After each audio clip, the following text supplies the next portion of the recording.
नमस्कार, मैं हूं शुभम सिंह और आप देख रहे हैं जीएनटी स्पेशल। जीएनटी स्पेशल में आज बात सावन की। वैसे तो महादेव के मनभावन महीने सावन की शुरुआत 11 जुलाई से ही हो गई थी, लेकिन देश के कुछ हिस्सों में सावन का शुभारंभ 25 जुलाई से हुआ है। दरअसल उत्तर भारत में पूर्णिमा के बाद और दक्षिण भारत में अमावस्या के बाद सावन की शुभ शुरुआत होती है। उत्तर भारत में सावन का आधा महीना बीत चुका है और जबकि गुजरात, महाराष्ट्र समेत दक्षिण भारत में सावन की शुरुआत शुक्रवार से हुई है, जो 22 अगस्त तक चलेगा।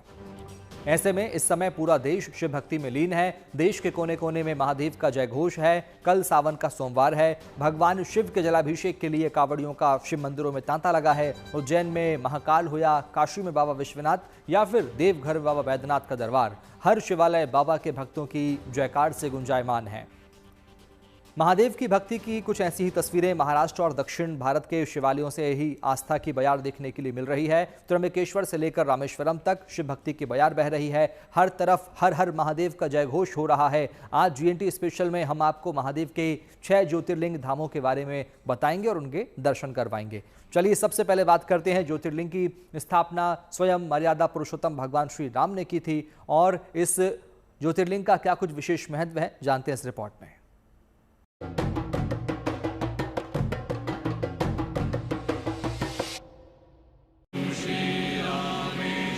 रामस्य ईश्वरः यः सा रामेश्वरः। जो राम का ईश्वर है वो रामेश्वर है। मैं शिव जी का सेवक हूं, वो मेरे स्वामी हैं, अतः ये रामेश्वर है।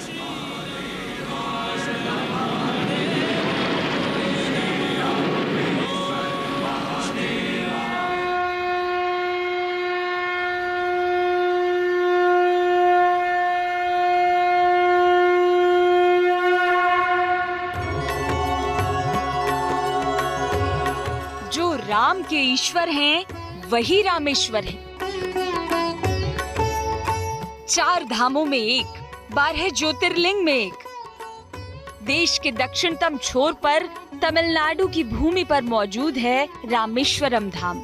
सनातन धर्म का ये वो पावन तीर्थ है जहां हरि और हर के मिलन का अद्वितीय संयोग दिखता है।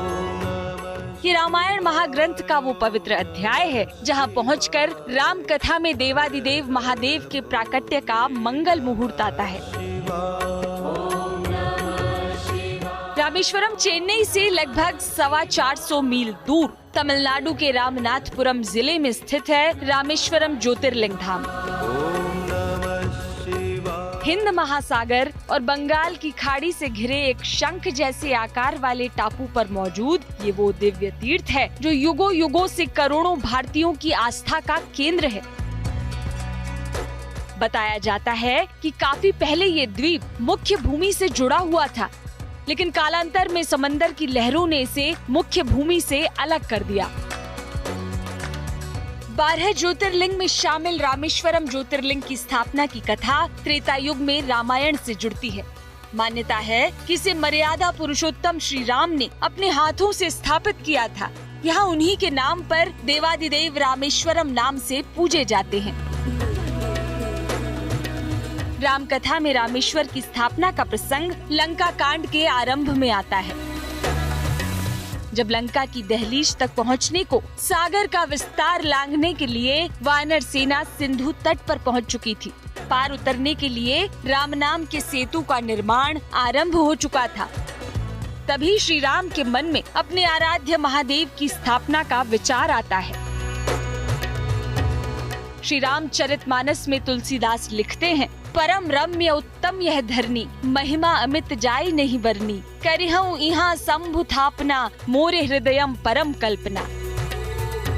अर्थात भगवान कहते हैं कि ये भूमि अति पावन है, इसकी महिमा का वर्णन नहीं किया जा सकता। मैं यहाँ भगवान शिव की स्थापना करने का संकल्प लेता हूँ। रामचरितमानस के अगले दोहे में वर्णन आता है, सुनी कपीस बहु दूत पठाए, मुनिबर सकल बोली ले आए, लिंग थापि विधिवत करी पूजा, शिव समान प्रिय मोहि न दूजा। यानी श्री राम के वचन सुनकर वानर राज सुग्रीव ने बहुत से दूत भेजे जो सब श्रेष्ठ मुनियों को बुलाकर ले आए। शिवलिंग की स्थापना करके विधि पूर्वक उसका पूजन किया। फिर भगवान बोले, शिव जी के समान मुझको दूसरा कोई प्रिय नहीं है। रामेश्वरम धाम से जुड़ी एक दूसरी मान्यता ये है कि लंका विजय के बाद श्री राम को ब्रह्म हत्या का दोष लगा था, क्योंकि रावण पुलस्त्य ऋषि के कुल का था, ब्राह्मण था और शिव भक्त भी। ऐसे में इस पाप का प्रायश्चित करने के लिए ऋषियों ने भगवान राम से शिवलिंग स्थापित कर अभिषेक करने के लिए कहा था। प्रभु श्री राम ने पाप से मुक्ति पाने के लिए दक्षिणी तट पर बालू से शिवलिंग बनाकर अभिषेक किया और तब ज्योतिर्लिंग के रूप में शिव स्वयं प्रकट हो गए।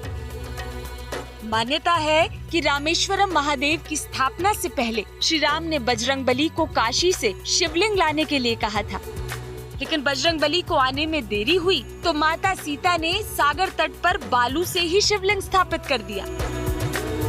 लेकिन पवन पुत्र की भक्ति का मान रखते हुए श्री राम ने रामेश्वरम धाम में उनके लाए शिवलिंग की भी स्थापना की। आज युगों बाद तक रामेश्वरम में ये दोनों शिवलिंग पूजे जाते हैं। माँ सीता ने जो शिवलिंग स्थापित किया उसे रामनाथ या रामलिंग कहा जाता है, तो वहीं हनुमान जी द्वारा लाए गए शिवलिंग को वैश्वलिंग कहा जाता है। रामेश्वरम तीर्थ क्षेत्र में साल भर धार्मिक गतिविधियां और उत्सव मनाए जाते हैं, लेकिन महादेव के प्रिय सावन में रामेश्वरम धाम की रौनक अलग ही नजर आती है। Bureau report, good news today. और अब चलते हैं उस धाम में जिसकी कथा केवल महादेव ही नहीं बल्कि पूरे शिव परिवार से जुड़ी है। आंध्र प्रदेश में मौजूद मल्लिकार्जुन ज्योतिर्लिंग, जिसकी कहानी श्री गणेश और कार्तिकेय की शादी के प्रसंग से जुड़ती है। ये कहानी स्वयं देवादिदेव महादेव के परिवार की है, लेकिन इसे सुनकर ये आपको घर घर की कहानी की याद दिला सकती है, क्योंकि इस कहानी में माता पिता हैं, दो भाई हैं, भाइयों के बीच की नोकझोंक है, रूठना मनाना है। लेकिन हाँ, इस कहानी का अंत बेहद सुखद है।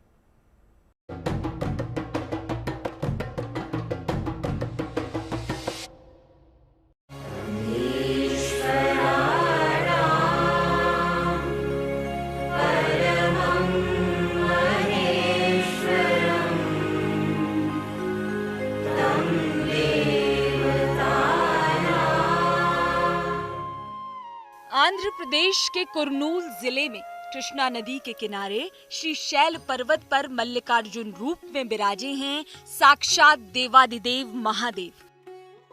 मल्लिकार्जुन ज्योतिर्लिंग को 12 ज्योतिर्लिंग में दूसरा ज्योतिर्लिंग माना जाता है। इस मंदिर को दक्षिण का कैलाश भी कहा जाता है। माना जाता है कि जो भक्त इस मंदिर में शिव पूजा करता है उसे अश्वमेध यज्ञ से मिलने वाले पुण्य के बराबर पुण्य मिलता है। मल्लिकार्जुन ज्योतिर्लिंग में मल्लिका का अर्थ है पार्वती और अर्जुन का अर्थ है शिव, यानी इस ज्योतिर्लिंग के दर्शन करने से महादेव के साथ देवी पार्वती का आशीर्वाद भी मिलता है।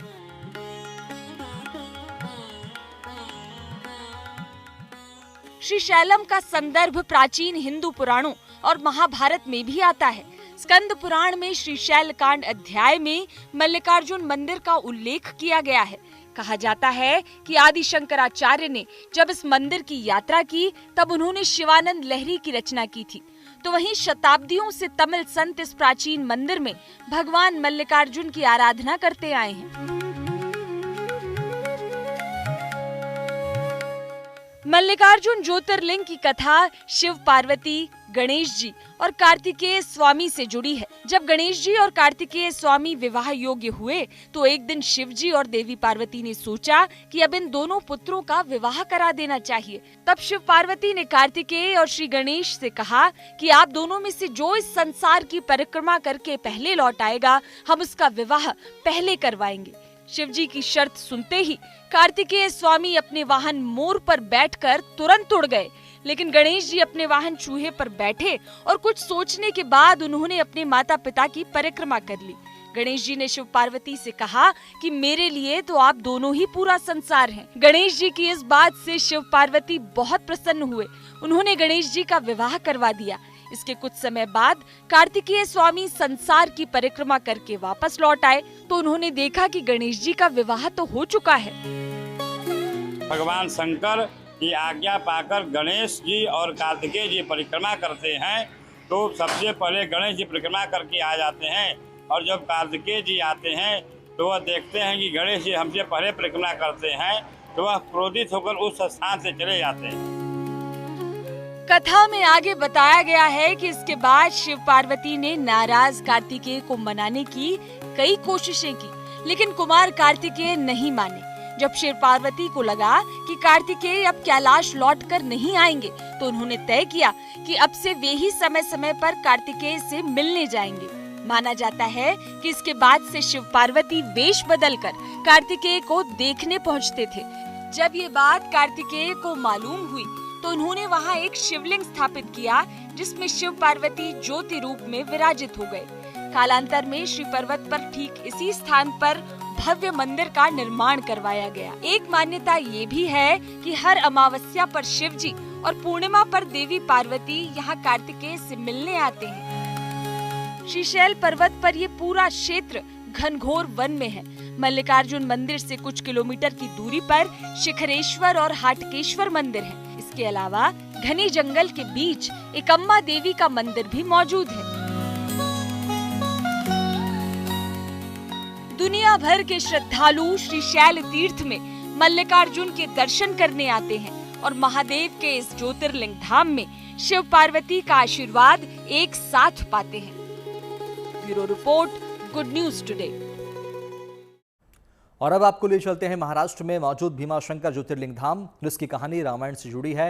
बात तब की है जब रावण के वध के साथ ही राक्षस कुल का सर्वनाश हो चुका था। लंका विजय के बाद मां जानकी के साथ राघव अयोध्या लौट गए थे, लेकिन पीछे छूटी लंका में एक किरदार अब भी ऐसा रह गया था जिसके मन में प्रतिशोध की ज्वाला धधक रही थी। मान्यता है कि भीमाशंकर ज्योतिर्लिंग के स्थापत्य की कहानी लंका के उसी किरदार से जुड़ी है। कौन था वो किरदार और क्या है ये कहानी, आइए आपको बताते हैं।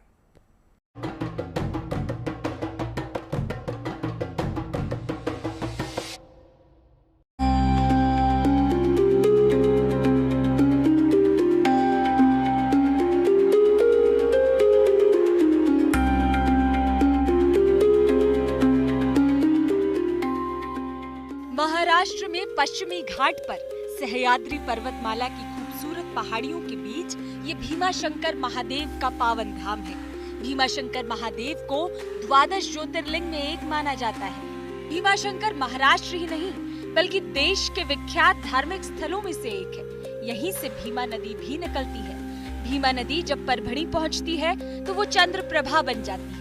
दक्षिण पश्चिम दिशा में बहती हुई ये नदी रायचूर जिले में कृष्णा नदी से जा मिलती है। शिव भक्तों में भीमाशंकर के प्रति खास आस्था है। मान्यता है कि सूर्योदय के बाद 12 ज्योतिर्लिंगों का नाम जप करते हुए जो भक्त इस मंदिर के दर्शन करता है, उसके 7 जन्मों के पाप दूर होते हैं। हर ज्योतिर्लिंग के साथ उसके स्थापत्य और महिमा को बताने वाली पौराणिक कहानी जुड़ी है। भीमाशंकर ज्योतिर्लिंग की भी अपनी कथा है, जिसका वर्णन शिव पुराण में मिलता है। इस कथा के मुताबिक त्रेता युग में श्री राम ने रावण और कुंभकर्ण का वध कर दिया था। कुंभकर्ण का एक पुत्र था भीमा। भीमा असुर रावण और कुंभकर्ण के वध का बदला लेना चाहता था। श्री राम से बदला लेने के लिए भीमा ने तप करके ब्रह्मा जी को प्रसन्न किया और शक्तिशाली होने का वरदान प्राप्त किया। वरदान मिलने के बाद भीमा बेहद ताकतवर हो गया था। उसने पृथ्वी के सभी राजाओं के साथ ही देवताओं को भी पराजित कर दिया। देवताओं को अपना स्वर्ग छोड़ना पड़ा। इसके बाद सभी देवता शिवजी के पास पहुँचे और मदद करने की प्रार्थना की। शिवजी ने देवताओं की प्रार्थना सुनी और सृष्टि को भीमा के आतंक से मुक्त कराने का वचन दिया। इसके बाद शिवजी ने भीमा से युद्ध किया और उसका वध कर दिया। उसी भीमा के नाम पर यहाँ भीमाशंकर महादेव विराजे हैं। ये तो थी भीमाशंकर से जुड़ी पौराणिक कथा। अब बात भीमाशंकर मंदिर और उसके स्थापत्य की। भीमाशंकर मंदिर नागर शैली की वास्तुकला की अनुपम मिसाल है। ये मंदिर प्राचीन और नई संरचनाओं का अद्भुत मिश्रण है। मंदिर में लगा एक बड़ा घंटा भीमाशंकर की विशेषता है। भीमाशंकर मंदिर के गर्भगृह के सामने नंदी बाबा और कच्छप देव विराजमान है। मंदिर के प्रवेश द्वार पर बाईं ओर भगवान गणेश की मूर्ति है और दाईं ओर भगवान काल भैरव विराजे हैं। इस सुंदर मंदिर के शिखर का निर्माण नाना फडणवीस ने 18वीं सदी में करवाया था। कहा जाता है कि महान मराठा शासक छत्रपति शिवाजी महाराज ने भी श्रद्धालुओं के लिए मंदिर में दर्शन पूजन को सुगम बनाने के लिए काफी योगदान दिया। भीमा शंकर ज्योतिर्लिंग की महिमा ऐसी है कि यहाँ हर साल देश दुनिया के लाखों भक्त अपनी अपनी मनोकामना के साथ दर्शन के लिए पहुँचते हैं। महाराष्ट्र में आज से जप तप और व्रत के पावन महीने सावन की शुरुआत के चलते भीमा शंकर मंदिर में महादेव के भक्तों का सैलाब उमड़ा हुआ है। Bureau report, good news today. और अब चलते हैं उस ज्योतिर्लिंग धाम जहां महादेव अपने प्रिय नाग के अवतार में पूजे जाते हैं। गुजरात का नागेश्वर ज्योतिर्लिंग धाम। इस स्थान पर महादेव के स्थापित होने की कहानी का वर्णन शिव पुराण में विस्तार से किया गया है। तो वहीं नागेश्वर महादेव की एक कथा महाभारत काल से भी जुड़ी हुई है।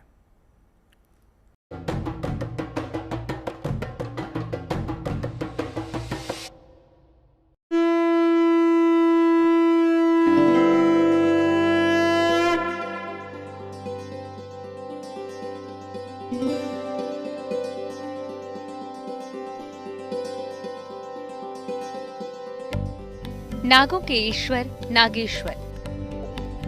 गुजरात के द्वारका में मौजूद नागेश्वर ज्योतिर्लिंग महादेव के 12 ज्योतिर्लिंगों में से एक माना जाता है। दरअसल नागों से महादेव का खास रिश्ता है। पुराणों के मुताबिक भगवान शिव को नागों का देवता भी कहा जाता है। तभी तो भगवान शिव के सहस्त्र नामों में एक नाम नागेश्वर भी है। महादेव हमेशा अपने गले में वासुकी नाग को धारण करते हैं।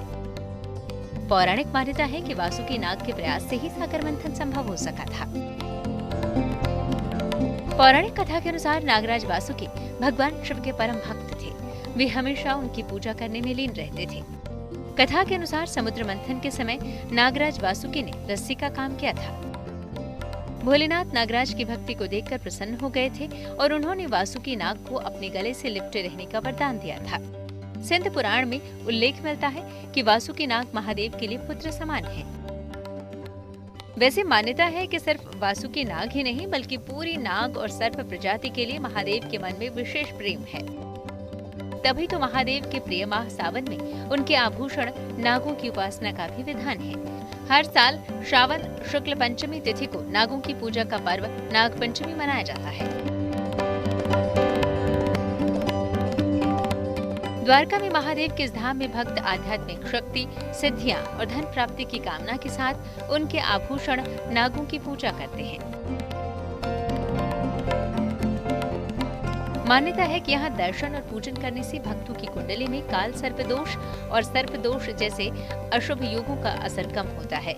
मंदिर में भक्त नाग नागिन की मूर्तियां भी अर्पित करते हैं। शिव पुराण की रुद्र संहिता में शिव जी को नागेशम दारुकावने कहा गया है। माना जाता है कि इस क्षेत्र में भगवान शिव ने अपने परम भक्त सुप्रिय के लिए दारुक नाम के दैत्य का वध किया था। एक प्राचीन कथा नागेश्वर धाम को पांडवों से भी जोड़ती है। कथा के मुताबिक महाभारत युद्ध से पहले जब पांडव वनवास काट रहे थे तब इस क्षेत्र में भी आए थे। उस समय भीम ने देखा कि एक गाय तालाब के बीच खड़ी होकर दूध दे रही है। ये बात भीम को हैरान करने वाली लगी। भीम तालाब में उतरकर उस जगह पहुंचे तो वहां एक शिवलिंग दिखा। इसके बाद भीम समेत सभी पांडवों ने तालाब का पानी खाली किया और शिवलिंग की पूजा अर्चना की। बाद में श्री कृष्ण ने पांडवों को बताया कि ये शिवलिंग 12 ज्योतिर्लिंगों में से एक नागेश्वर है। एक और मान्यता के मुताबिक यहाँ शिवजी और देवी पार्वती नाग रूप में प्रकट हुए थे। इस वजह से भी इसे नागेश्वर ज्योतिर्लिंग कहा जाता है। मंदिर के प्रांगण में भगवान शिव की पद्मासन मुद्रा में बैठी करीब 80 फीट ऊंची प्रतिमा स्थापित है। महादेव की ये प्रतिमा नागेश्वर धाम पहुंचने वाले भक्तों को 3 किलोमीटर दूर से ही नजर आ जाती है। यूं तो सालों भर नागेश्वर का दरबार भक्तों से भरा रहता है, लेकिन सावन महीने में यहाँ आने वाले श्रद्धालुओं की संख्या कई गुना बढ़ जाती है। महादेव के मनभावन महीने में नागेश्वर धाम में दिन रात आस्था का सावन झूमकर बरसता है। Bureau report, good news today. और अब आपको लेकर चलते हैं महादेव के एक ऐसे अनोखे धाम जहां ब्रह्मा, विष्णु और महेश एक साथ विराजे हैं। 12 ज्योतिर्लिंगों में त्र्यंबकेश्वर ज्योतिर्लिंग ही शिव का एक ऐसा स्थान है जहां त्रिदेव एक साथ पूजे जाते हैं।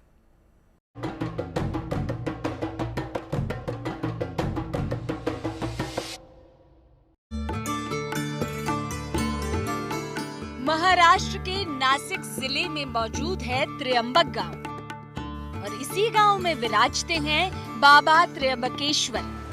ब्रह्मगिरी पर्वत से कलकल बहती गोदावरी नदी के उद्गम स्थल पर बना है भव्य और दिव्य त्र्यंबकेश्वर मंदिर। भगवान शिव के 12 ज्योतिर्लिंग में त्र्यंबकेश्वर बेहद खास है। खास इसलिए कि ज्यादातर ज्योतिर्लिंग देवालयों में या तो सिर्फ देवादिदेव महादेव हैं या फिर भगवान शिव और माता पार्वती। लेकिन त्र्यंबकेश्वर एकमात्र ऐसा ज्योतिर्लिंग स्थान है जहां ब्रह्मा, विष्णु और महेश तीनों साथ विराजमान हैं। माना जाता है कि सीधे पवित्र गोदावरी नदी का पानी इस शिवलिंग तक पहुंचता है, जिसे पूरे भक्ति भाव से श्रद्धालु अपने घर ले जाते हैं। त्र्यंबकेश्वर ज्योतिर्लिंग की महिमा और स्थापत्य की कथा शिव पुराण में वर्णित है। कथा के मुताबिक ब्राह्मणों के छल से महर्षि गौतम पर गो हत्या का झूठा पाप लग गया। पाप उतारने के लिए ऋषि गौतम ने वो सारे कार्य किए जो ब्राह्मणों ने उनसे करने को कहा था। सारे कार्य पूरे करके पत्नी के साथ ऋषि गौतम ने तपस्या कर भगवान शिव को प्रसन्न किया। भगवान शिव ने जब ऋषि गौतम से वर मांगने को कहा तो महर्षि गौतम ने कहा कि वो उन्हें गो हत्या के पाप से मुक्त कर दे। इस पर भगवान शिव ने उन्हें ब्राह्मणों के छल के बारे में बताया और पूछा कि क्या वो उन ब्राह्मणों को दंडित नहीं करवाना चाहते। इस पर महर्षि गौतम ने कहा उन्हीं के छल की वजह से उन्हें भगवान शिव के दर्शन हुए, इसलिए उन ब्राह्मणों को माफ कर दें और भगवान शिव खुद यहाँ निवास करें। कहा जाता है कि महर्षि गौतम की बात मानकर भगवान शिव त्र्यंबक ज्योतिर्लिंग के नाम से वहाँ प्रकट हो गए। गो हत्या के पाप से मुक्ति के लिए गौतम ऋषि द्वारा लाई गई माँ गंगा भी वहाँ पास में गोदावरी नाम से प्रवाहित होने लगी। गोदावरी नदी के किनारे काले पत्थरों से बने प्राचीन त्र्यंबकेश्वर मंदिर का स्थापत्य भी अद्भुत है। त्र्यंबकेश्वर मंदिर की भव्य इमारत सिंधु आर्य शैली का उत्कृष्ट नमूना है। शताब्दियों से यह मंदिर करोड़ों शिव भक्तों की श्रद्धा का केंद्र रहा है। त्र्यंबक तीर्थ की पावन धरा पर हर साल करोड़ों भक्त श्रद्धा से शीश झुकाने आते हैं। Bureau report, good news today. और अब चलते हैं उस धाम में जो यूं तो सबसे छोटा ज्योतिर्लिंग मंदिर है, लेकिन जहां का गर्भगृह सभी 12 ज्योतिर्लिंगों में सबसे विशाल है। महाराष्ट्र के संभाजी नगर में मौजूद घृणेश्वर ज्योतिर्लिंग धाम अपने आप में अनोखा है। और क्या है इसकी महिमा, आइए देखते हैं इस रिपोर्ट में।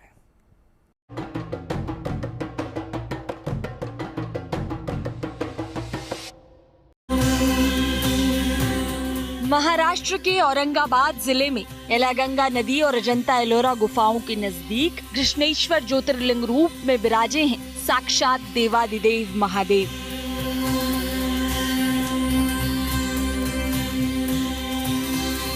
मान्यता है कि 11 ज्योतिर्लिंग के दर्शन की यात्रा के अंत में यहाँ आकर पूर्ण प्रदक्षिणा करने से ही यात्रा का समापन होता है।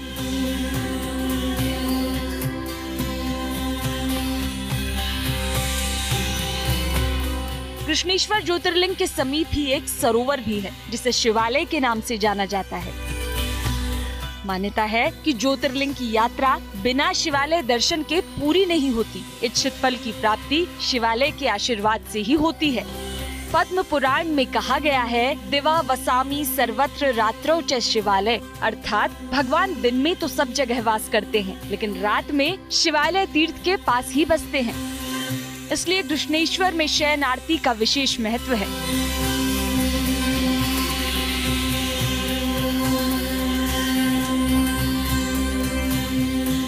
सभी जगह 108 शिवलिंग का महत्व बताया जाता है, लेकिन यहाँ पर 101 शिवलिंग की पूजा होती है। घृष्णेश्वर धाम में 101 पार्थिव शिवलिंग बनाए जाते हैं और 101 की ही परिक्रमा की जाती है। ये मान्यता घुष्मा नाम की उसी शिव भक्त से जुड़ी है, जिसकी वजह से यहाँ स्थापित ज्योतिर्लिंग को घृष्णेश्वर ज्योतिर्लिंग कहा जाता है। ये तो घृष्णेश्वर मंदिर भारत का सबसे छोटा ज्योतिर्लिंग मंदिर है, लेकिन इसकी बनावट दक्षिण भारतीय मंदिरों की वास्तुकला शैली और संरचना का एक अनूठा उदाहरण है। मंदिर का निर्माण लाल पत्थरों से किया गया है। इसमें 3 द्वार हैं। गर्भगृह के ठीक सामने 24 स्तंभों से निर्मित विस्तृत सभा मंडप है।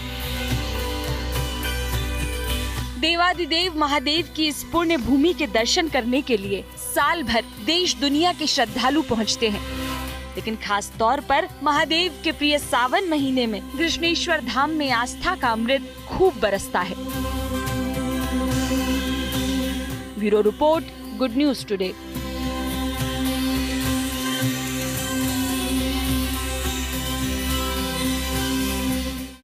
इस खास पेशकश में इतना ही। बाकी अच्छी खबरों के लिए आप देखते रहिए गुड न्यूज टुडे, क्योंकि अच्छी खबरों का सिलसिला यहाँ कभी नहीं थमता। नमस्कार।